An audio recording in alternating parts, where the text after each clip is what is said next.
And we're going to go ahead, we're going to get started with our first afternoon panel. So we have a panel on Good Samaritan laws and food donations for human food. We have with us, in order of the presentations, Kathleen Hoke, who is a professor at the University of Maryland Carey King School of Law.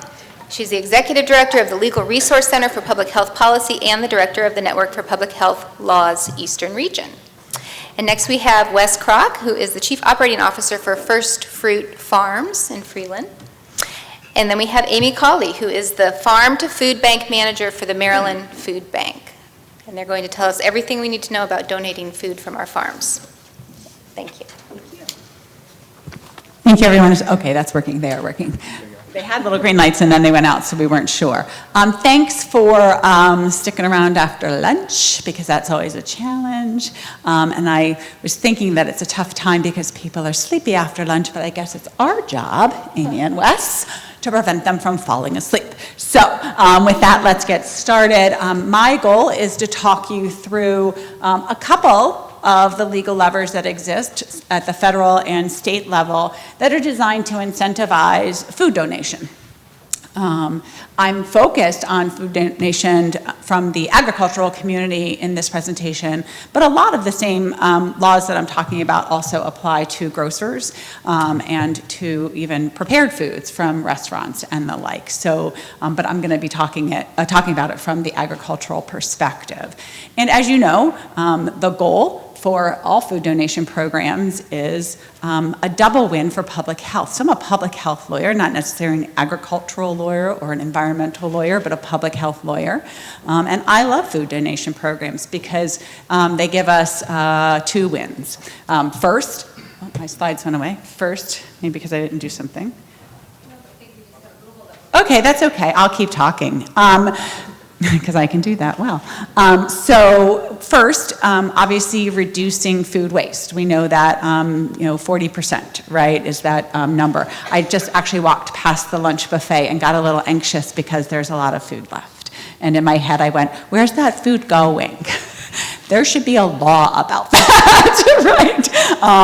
I'm sure you all ate all of the Smith Island cake, so I'm not worried about the dessert needing to be placed anywhere. So reducing food waste from an environmental perspective, and instead putting that food in bellies, which reduces food insecurity, which is a huge issue from a public health perspective, from a health equity perspective, right? We know there's massive differences across race, ethnicity, income, and rural, suburban, urban communities with respect to food security. And so food donation laws are near and dear to me as a public health professional. So first, excuse me, the obligatory slide about one of the funded entities through which I do my work, and that's the Network for Public Health Law.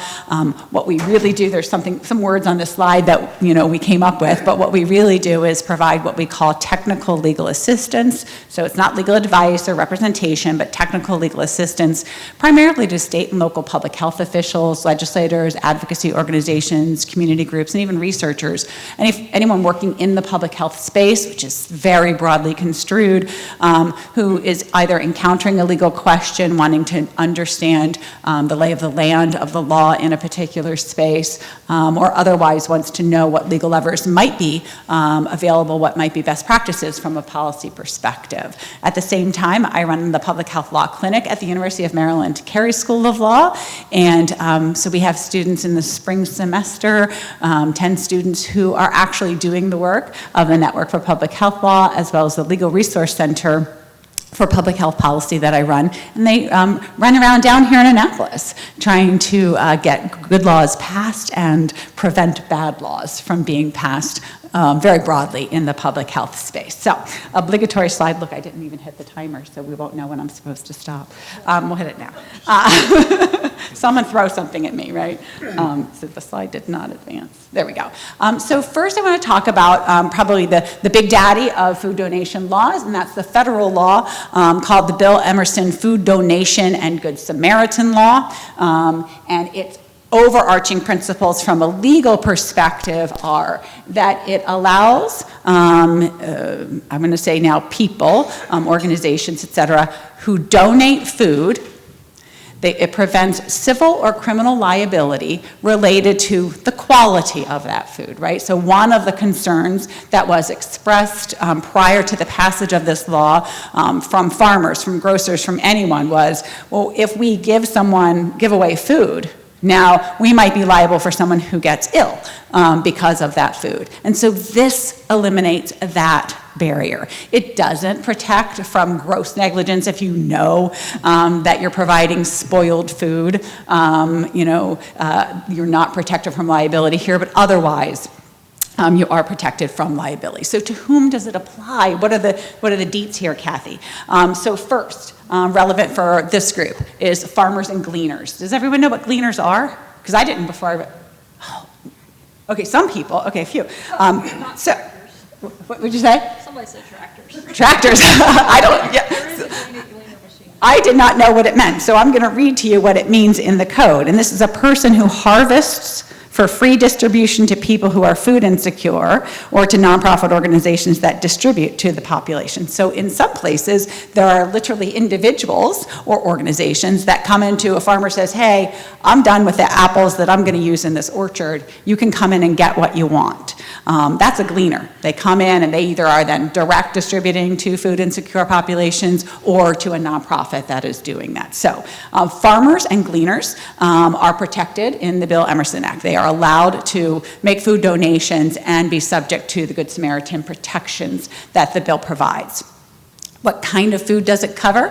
Well, the language that it uses is apparently wholesome food, which sounds, I love that, right? Apparently wholesome food. It really just means food of, that's fit for human consumption, essentially. There is a definition, and it includes food, grocery products, and even prepared foods now. That was a change that they made in the Emerson Act, but to incentivize restaurants, a big, right, a lot of the food waste is actually coming, not at the home level, but at the restaurant level. So apparently wholesome food, if that's what you're giving, you're subject to the protections.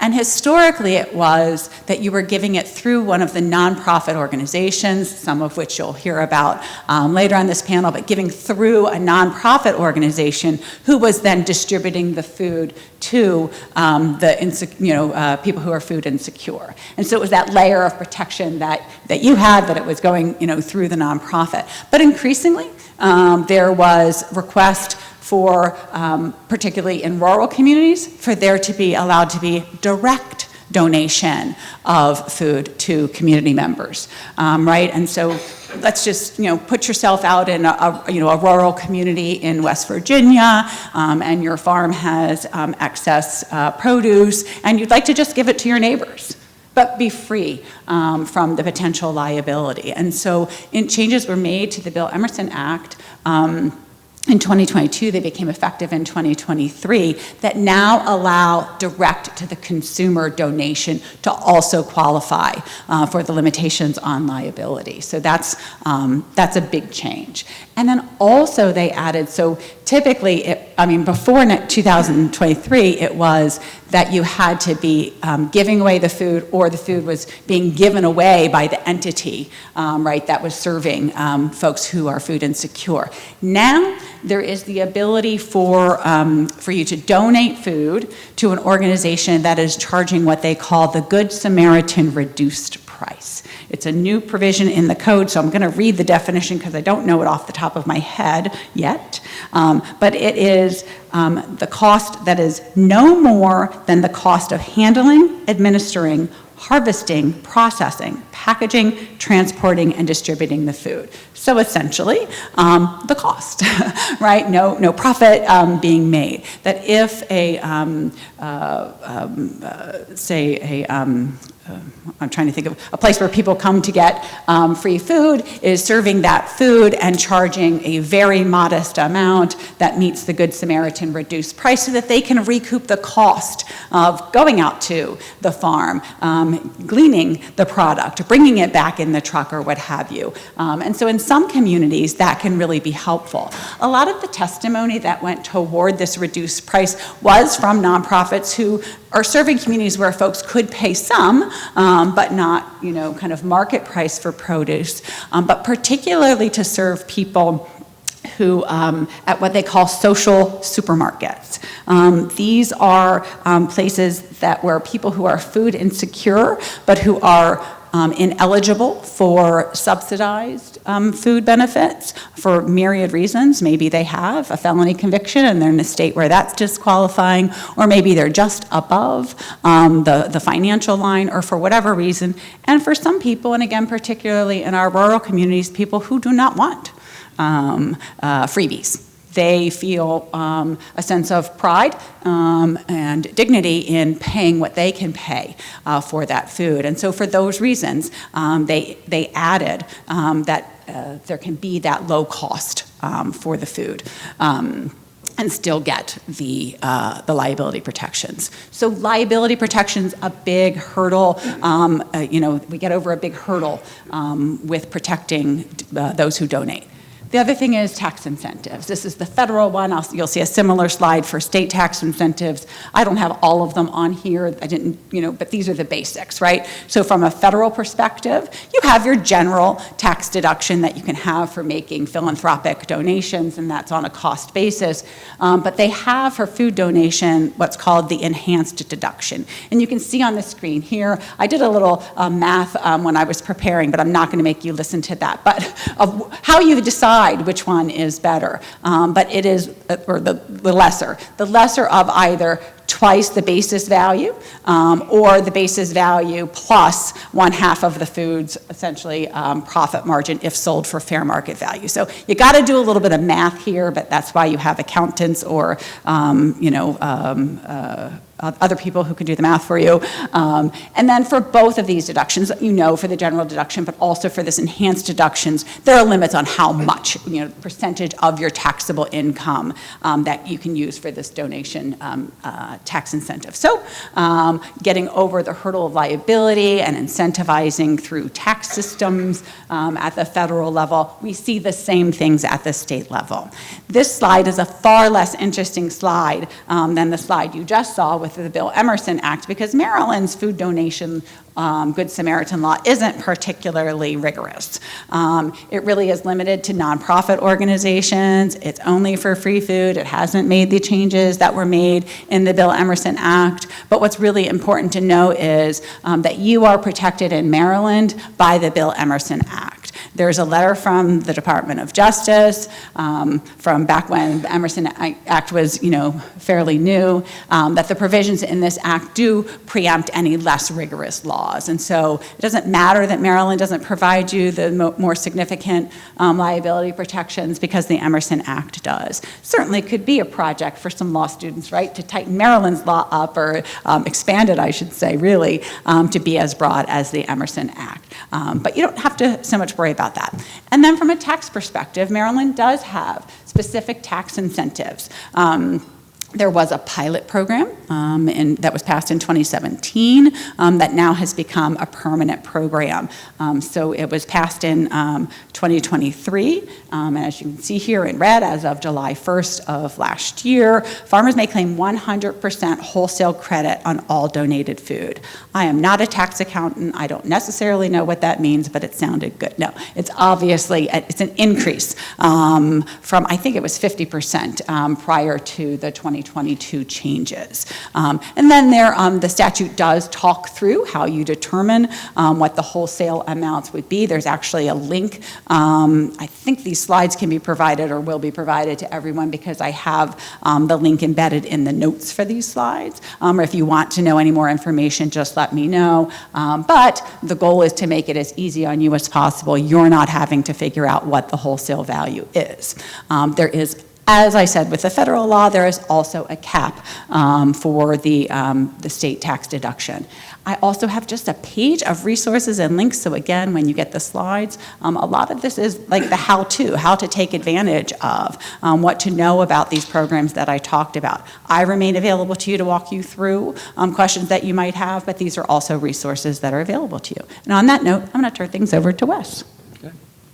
Very good. Thank you. Just thank you for asking me to participate in this today. It was great to be kind of an honor to come and present the material. I've been challenged to how do you put a food donation operation together? Also a challenge to how do you find food banks to partner with, and that's going to be Amy right next to me, and how do you factor in food safety?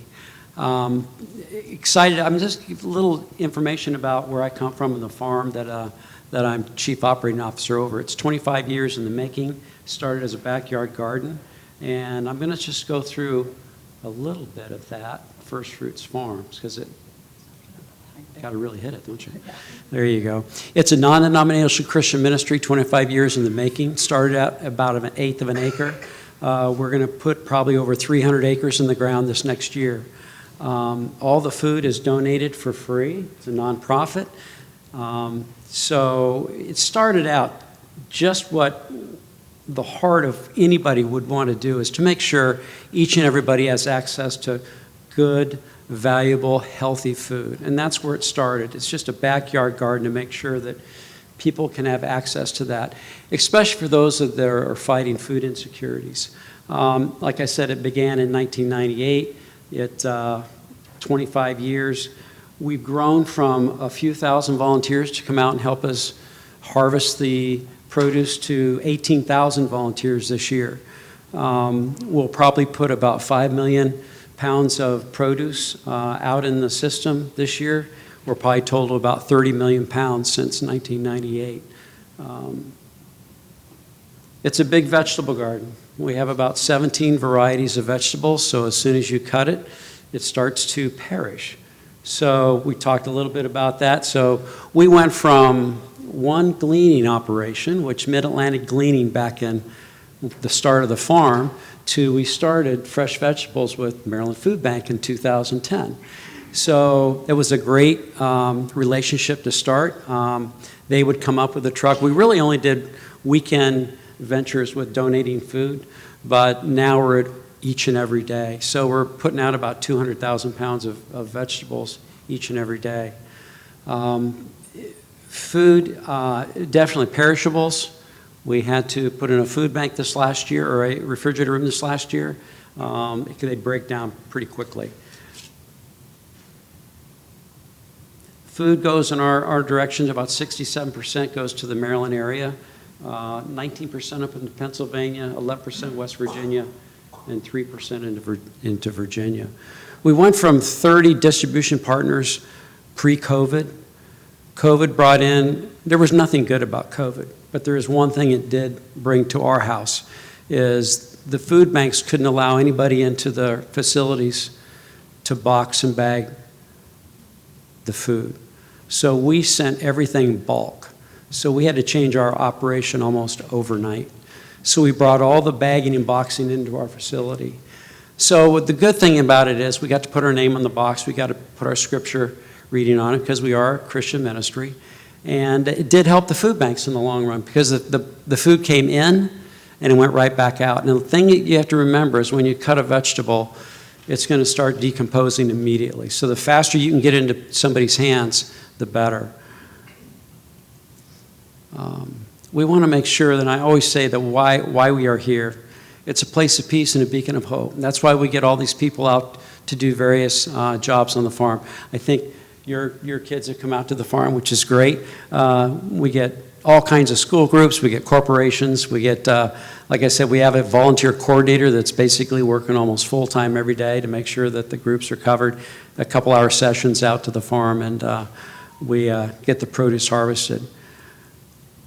Again, 100% of everything is donated. We've never sold anything. So it's, we have quite a fundraising department in place. So, and I've seen the farm grow exponential throughout the year and throughout the last 25 years. Last year was a huge stage for us. We actually built a distribution center last year with 8 loading docks, and we're using every one of them. So let's go back to what I've been challenged to talk about. Define your operation scope. So the first thing you do is want to go out, if you're going to start a food donation program, establish a 501c3. Get the paperwork going right away. There's a reason for that. Because if you get food donated to you, you can actually give someone an in-kind donation. And that's really great because they can use that against their tax base at the end of the year. Identify sources of food. You're just not going to step over the over the scale and go, I can just do everything. Know what you can get. Identify what you can possibly get. Normally, you're going to stop with a non-perishable item, and that's going to be a grocery store. That's going to be restaurants, farms, like ourselves. We're going to be perishable, but there's a lot of food manufacturers in your area that actually we use several in our area that we get fresh vegetables, fresh bread donated to us each and every week. So they're out there. All you have to do is make a phone call and say, hey, I want to start a food distribution. I'd like to know if I could get on board with you. What can I collect if it's a restaurant, a manufacturer? How can I get that delivered, or how can I come get it? Establish your capacity and reach. We have, like I said, we have about 350 nonprofit distribution partners come to the farm. We don't deliver anything. They come to the farm and pick up. So they come in trucks, box trucks, cars, tractor trailers. So each one has a different capacity. So a lot of them are community-based. So after COVID, which was, like I said, it was kind of a threshold of what took place, is there were a lot of communities that were really in dire need of food. The government created a food outreach program and almost a box program. So we didn't get involved with that directly, but we did provide food to those in need. So a lot of people stepped up. If they knew a community in need, maybe it was just 10 families, 100 families, 200 families, they took it upon themselves to go out and gather food. We were one of their resources. They'd also go to restaurants. They'd also go to manufacturers. They'd also go anywhere they could get food, they were going. They also participated with other food banks. I'll talk about that in just a little bit. So secure funding and volunteers. Funding, that's big. It's nonstop. But if you demonstrate yourself as a successful 501c3, there's grants available to help you fund your operation.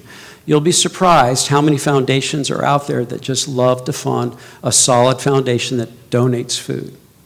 Individuals are other people you can go to. So I always say it's word of mouth, it's relationship building, and that's how we've basically established ourselves in our growth period. Find food bank partners. Amy and I, we've been food bank partners from the very beginning. We're the largest supplier of fresh vegetables for Maryland Food Bank, and we've been that way since the very start. And it's been a great resource. Again, we are fresh vegetables. So at first, Amy would send up a tractor trailer, and we would sit it on the property, and we would load it, and when it was filled, they would take it back to the food bank. That didn't take long. Sometimes it was twice a week that a trailer would go back. We also had our own trailers, but those were just for short periods of time. We never want to store food. You store food, it continues to deteriorate. So Amy will tell you all about, the last thing you want to do is keep something longer than just a couple days. You need it out the door. So again, that's the food banks. The other thing is reach out to other food banks. We've got relationships with food banks up in Pennsylvania, Delaware Food Bank, York County Food Bank, Capital City Food Bank, on a much smaller scale than with Maryland Food Bank, but it takes a knock at the door phone call, and you can get in. And they'll want to know, why are you here? Well, we'd love to donate to you. You get your attention. Do some research. And that's what we've done in the past. We just have to find out who's in our area. There's a couple organizations that we found that we are dealing with. There's about 5 or 6 large organizations. Again, I'm going to go back to COVID, that these are college kids. The first one was FarmLink. I think college kids got together and said, hey, there's so much waste in the United States in food of about 30% is getting thrown away. How do we get that food? What can we do with it? So what they did is they became a 501c3, they got grants, and they started acquiring this food. So they get hundreds and hundreds, if not millions of pounds of food. And we are a recipient of that, which is wonderful. So we'll get a tractor trailer load of wonderful fresh vegetables. How do we get them? They get what's called rejected loads. Now, they're not rejected because it's bad, it's rejected because it sat on the dock too long. It rejected because there's overproduction in the farming industry. So you just can't have an orchard shut down and say, I think our trees, we need to go talk to them, don't produce anymore. They'll end up, we've already received 3 tractor trailer loads of apples. A full tractor trailer because it's overproduction. We've had tractor trailer loads of grapes, pineapples, which from Hawaii, you're getting some pineapples. So, yeah. So it's not as if it's rejected for any reason. We've gotten our produce through, and it's from our third-party produce providers, and it's packaged, it's labeled, it's dated, and some of the dates are 4 and 5 and 6 weeks out. It's because contracts could not be met or contracts have been met. So it's good to get our name in the hat, and food comes our way. And the idea with what our position is we're capable of moving that produce really quick. So if you're starting out in the industry and you're starting out to want to be a new food provider, you want to be in the donation giving portion of this, start out small. Get your resources in line. Make your phone calls. Decide what you can make. Know what you can store and what you can't store. And that's your first direction. But really know what you can pick up, who you can pick up with, and those people will step up and help you, especially if you are a 501c3 and you get them an in-kind donation letter, which is great. Ensure food safety. So we've been really challenged with this from the very beginning. The reason challenged is I say everything we do is fresh vegetables. Again, so the minute we harvest, it starts breaking down. So you need to start establishing proper handling procedures. So we've developed our own food safety handbook.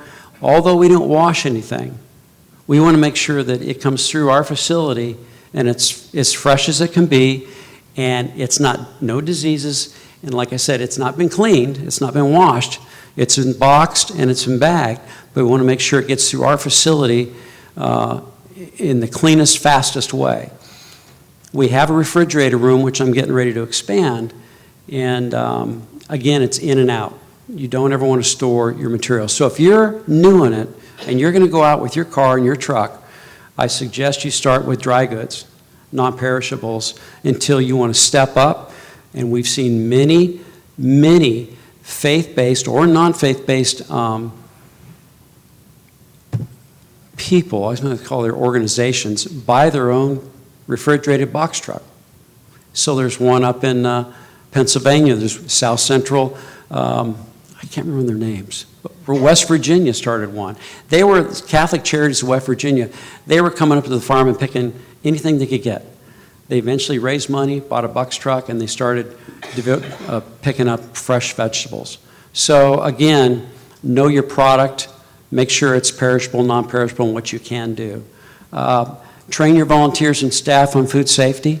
So if you're going to do this, make sure they understand that, hey, good practices are wash your hands, keep clean, use the restroom, go back, wash your hands, put your gloves back on, get back to work. But again, know that you're picking up a vegetable that's going to end up somebody down the road on somebody's plate. And you're going to pray and hope that it gets washed down the road. So liability donation protections. The one thing I'll hit on donations. We've gone from a very small budget. I remember, and I was on the board of directors for about 20 years before they hired me to run the operation. I remember the first year, wow, we're starting the year out with $50,000. Wow, we can really do something with that. Well, it has changed. We've gone from no employees, because it was run entirely by volunteers, to now we've got about 18 employees. But we also have 30 volunteer staff that come up probably 3 times a week to help run the organization. But again, you can get to that point, as you get into your donation. We have some organizations since COVID who start out in a car and a truck, and they have 2 or 3 box trucks now.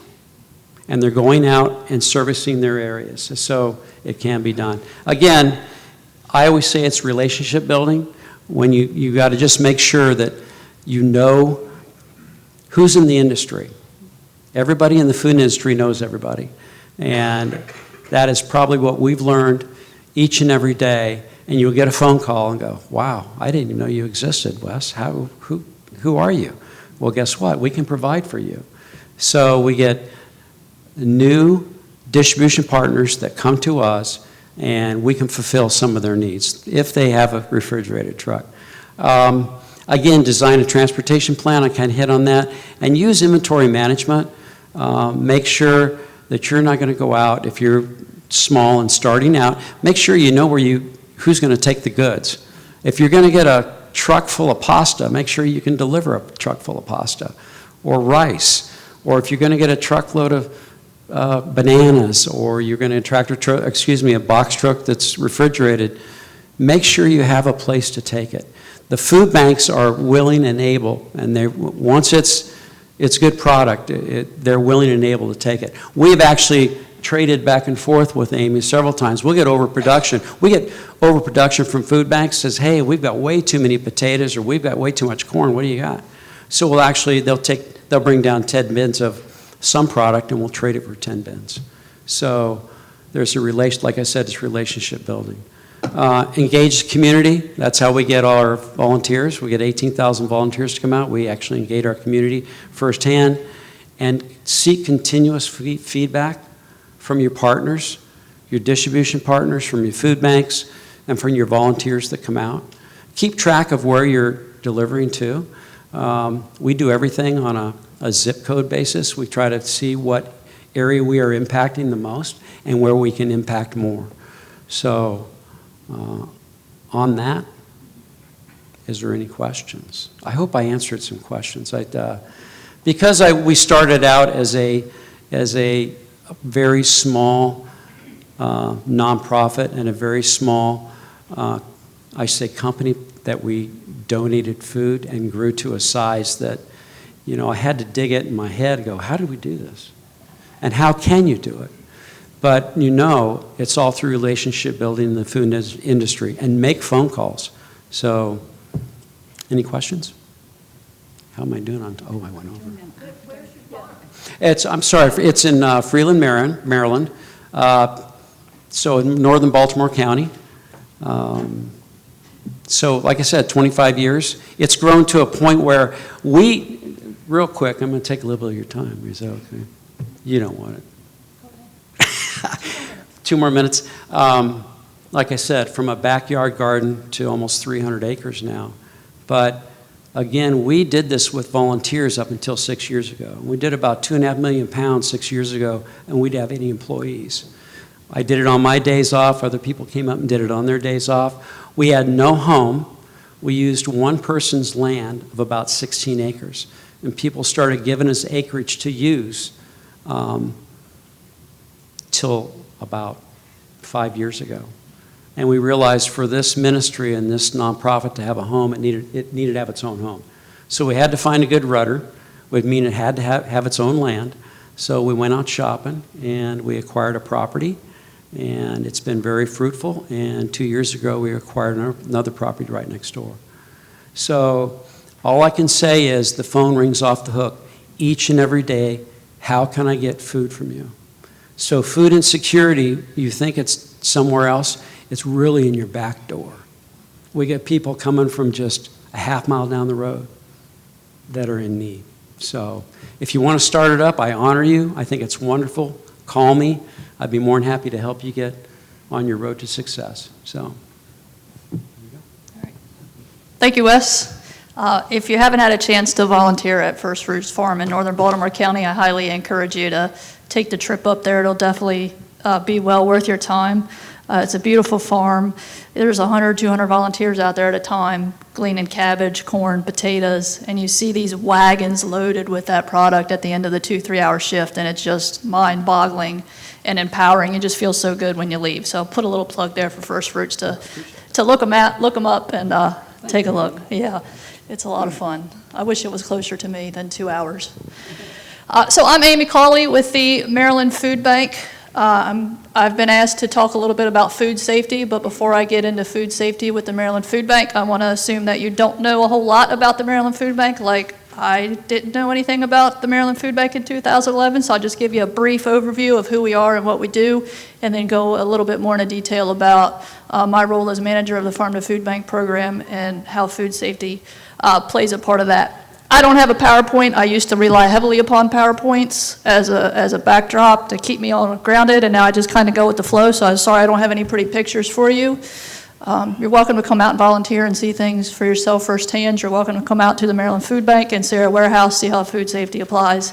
But I'm just going to kind of go with the flow, so all eyes on me, I guess. I don't know if that's a good thing.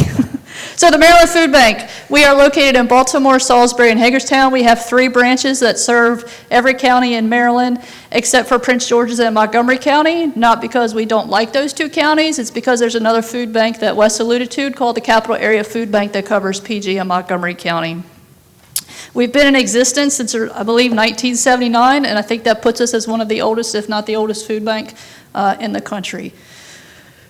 We cover 21 counties in Baltimore City, like I just said, falling under the umbrella of Feeding America. So a lot of our food safety policies come from Feeding America that I'll get into later. There's 200 or so food banks that fall under the Feeding America umbrella. Our mission is to feed people, strengthen communities, and end hunger for more Marylanders. I've been with the Maryland Food Bank since 2011. At that point in time, I think it was 1 in 9 were food insecure. I don't think we're going to go out of a job anytime soon, unfortunately, because now the numbers are 1 in 3. Marylanders are food insecure. So I know Wes and Kathy alluded to food insecurity. Those are the statistics. That equates to around 2 million Marylanders. It has spiked since COVID. So we've got our hands full and continue to get busier and busier every day. I continue to hear from our partners that they don't know where these folks are coming from to get food. But times are getting tighter. All of us know what it's like to go to the grocery store and spend, probably can't even get a bag for under 20 bucks. We have 1,200 partners that we distribute food through.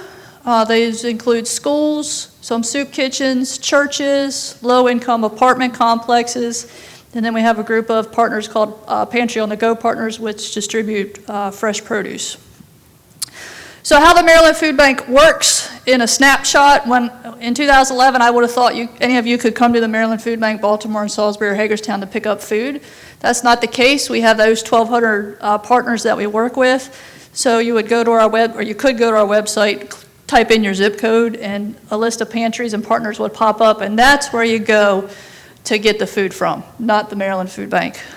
But again, we've got partners in every county in Baltimore City, but Prince George's and Montgomery. So we receive donations from retailers, for example, grocery stores, Walmarts, Sam's Clubs, Targets. We buy food. We can't rely 100% on donations. Donations have gone down significantly in my time with the Maryland Food Bank. So we buy produce, we buy goods, peanut butter, different things like that. It goes to our warehouses in Baltimore, Salisbury, and Hagerstown, where it's received by our receiving team, weighed. If it's what we call salvage, where it's a bunch of assorted donations, we have volunteers that will sort that stuff. It gets received. Then our partners go on our website. They have Agency Express. They place their order. Our warehouse team picks those orders, and we deliver to those sites. This week, next week are very, very busy. There's probably 40 events just this week and next week out of Baltimore alone with the holidays coming. So my role with the Farm to Food Bank program, Wes First Fruits Farm was our first farm partner in 2010. That was 1 year prior to my hiring. I was hired in 2011 to build up the program. In that time, I would say we average around 50 farm partners across the state of Maryland to get produce to those 3 branches in one of 3 ways. One, we conduct field gleanings. So yes, there are gleaner combines, but gleaners are also people who go into the fields and pick what's left behind. So if you didn't know what gleaning was, now you do. I didn't know what it was in 2011, but you're going into the fields and picking what's left behind. That's gleaning. So you can glean food, you can glean knowledge. That's gleaning. We purchase produce from across the state. We're a nonprofit 503(c)(b) organization, so we're heavily dependent upon grants. We have a couple of grants right now we're able to use to purchase produce, everything from apples to zucchini. With our grant funding from MDA, USDA, we've been able to expand our purchases to include the blue catfish, milk, eggs, and poultry, for example, and support farmers in Baltimore City. So I do quite a bit of purchasing because donations have gone down and we are financially able to do so. And then the last way I procure produce to the Maryland Food Bank is through donations. So, for example, in Queen Anne's County, we go to Godfrey's twice a week. They came up. We're going to First Fruits Farm today to pick up 7 or 8 pallets of those donated pineapple that came in from someone, maybe FarmLink. Those pallets, I'm 6 feet tall. Those pallets of pineapple are taller than I am, so we're going to get 7 to 8 of those. So we get donations from anywhere we can, as long as it's good. So those 3 avenues, I would say on an annual fiscal year basis, result in 2 to 3 million pounds of produce from Maryland farmers. So our Maryland farmers are awesome. Hats off to them. I love our Maryland farmers. They're wonderful, nonprofit or for-profit. Let me see what else. So produce. Wes mentioned how perishable it is. It's picked. It's losing its nutritional value right away. It's falling apart right away. So when produce, we'll talk from the donation standpoint first on produce. What we look for, our receivers look for when it comes in to the Maryland Food Bank is it any mold? Is there any decay or rot? Is there bruising? Are there insects or pests? Those are things that we look for. If they deem that any product, produce or otherwise, is not fit for human consumption, they have to immediately separate it, put it to the side, and then we have to discard of it somehow, whether it's through a landfill or through a local pig farmer or animals that can eat it. So those are things we look for when produce comes in. As far as distribution, we have different time frames on when we receive apples, for example. They might have a month's shelf life. We'll have a 30-day time frame to turn those apples around. Same with sweet potatoes. Apples and sweet potatoes have long shelf life. Watermelons would have maybe a 2-week shelf life. We would receive those with 14-day turnaround time. Greens seem to go bad pretty quickly, so they may have a 7-day turnaround. And then fruits are a really, really short turnaround. So if I am fortunate enough to go glean strawberries or peaches, I generally take those products straight from the farm to a food bank pantry, just because I know that needs to get out to the people as quickly as possible. So I've learned where some farms are, where the local pantries are, and when their distribution dates are. Not all pantries are open every day of the week. Some may be open 1 day a week. Some may only do distributions once a month. So we have different time frames. I alluded to earlier for produce distribution, these pantry on the go events. Those are specifically for produce only, so the produce will get dropped off at the pantry site like 9 o'clock in the morning, for example, and then by 1 o'clock that produce needs to be gone into the hands of partners so they can take it back to their house. I mentioned we're regulated by Feeding America. They do audits every 2 years to make sure our warehouse is safe and up to code. We just finished those in all 3 locations a couple months ago. Food safety wise, we have to make sure if an item is refrigerated, that it remains refrigerated and that it is at the proper temperature. If it's frozen, it needs to be 32 degrees or lower. I mentioned receivers have to do a visual inspection when things come in. We have a protocol when food comes in. They have to make sure, Wes alluded to the labeling, making sure that food is properly labeled, make sure the food is in food-safe packaging, that there's no pests. It's transported in a manner that prevents any contamination or cross-contamination with others. The frozen fruit is frozen. We have to document temperatures for Feeding America. And then again, we have to take action upon receipt to decide whether we need to refuse it, isolate it, segregate it, label it, or discard it. We keep products off the floor. I think Wes had a picture of cabbage. If you see that in the food bank, it'll be off the floor. I couldn't tell if his was off the floor or not, but it has to be off the floor to try to keep pests away, and just for a cleaning and sanitation standpoint, it's off the floor. We can only accept things in their whole form. So the lunch outside, I'm sorry, we can't take it at the Maryland Food Bank, but I'm sure there's a partner here in Annapolis somewhere that maybe we could take it, that could distribute it today, or they could put it in refrigeration and distribute it. So if there is leftover food and any of you know of a partner in Annapolis, or we can go to that website, maybe we can find a home for that food. Or otherwise, everybody get a to-go plate. We can take produce from individuals, gardeners, orchards, greenhouses, farmers. Eggs are a little tricky. We do get donated eggs, but we try to make sure that they've been approved by the Maryland Department of Ag. We can take venison or geese, for example, as long as it's gone through a USDA certified butcher and it's labeled with what it is, because we don't want anyone to not know what it is that they're getting. As far as our partners, they have a lot of things they have to do too. They have to go through ServSafe. We as food bank employees have to go through ServSafe as well. This is the book for the ServSafe food handler. That's the basic food safety program that everyone at the food bank needs to pass. In fact, October 31st was our deadline to get that done. So that's the basic. And then there's ServSafe managers that folks at the Maryland Food Bank and our food bank partners' pantries have to have. You see, that's a lot more detailed. It's a lot more stressful. So we've got that.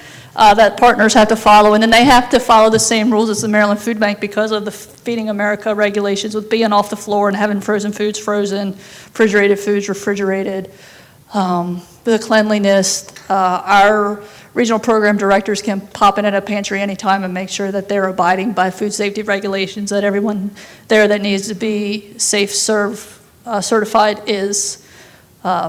So I think that's what I've got on food safety. The other thing I don't have in here, I think it sounds like you all might have talked about it this morning. I didn't get here till right before lunch, was all the GAP certifications. So most of our farmers are GAP certified, Good Agricultural Practices certified. So they're washing their produce bins, they're wearing gloves, their rafters are enclosed, they've got porta potties outside, they're making sure employees are washing their hands. So unfortunately, the farmer has to take a lot of responsibility too.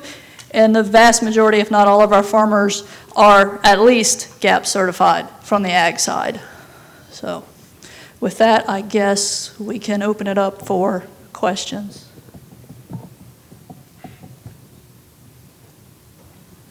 Oh, Debbie's got one. I was going to say we answered everybody's questions. Question for Professor Hoke. When, say like a hospitality industry has extra food like here, I was always told that they can't donate it because of health laws and so on, that they're concerned about the liability. Does that Good Samaritan cover that? So yes, but there are legitimate concerns they have as to whether the food is apparently wholesome if it's been out.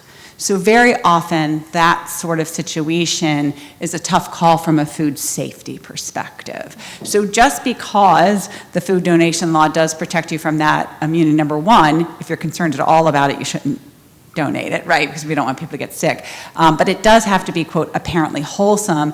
That is not well defined in the code, and so we would look at food safety provisions to say. And so businesses being incredibly risk averse, sometimes the liability protections are not enough. And so that's why having partners who you can say, hey, as of 1 o'clock, we're going to be done here. Can you come get what's perishable or even non-perishables and take them with them? I also just want to note that when we have events at the law school, and my boss is over there, well, my boss's boss's boss, I don't even know. In any case, Deb, who's also my friend, when we have excess food, we're really lucky because we're where there are students, and so there's never excess food at the law school except in the summer when they're not there. And I will literally put it in my car, drive around the city until it's gone, because I too am protected by that immunity protection. So, and then I think the answer is really the troublesome food safety laws sometimes also interfere with that liability issue. Wonderful. Thank you so much. I love that last example that you gave too, Kathy. So I hope this panel was really helpful for everyone who is a farmer or perhaps advises farmers in some capacity about, whether they're interested in establishing some sort of nonprofit for the purpose of donating foods or exploring donations as a way to funnel excess harvest or excess items, produce or poultry or dairy or whatever it might be to a good cause that increases food access and contributes to reduction of food waste in our state. So thank you so much to our panelists. Please give us a round of applause and we'll put the next group up here. I invite the next group of panelists to make their way up to the stage.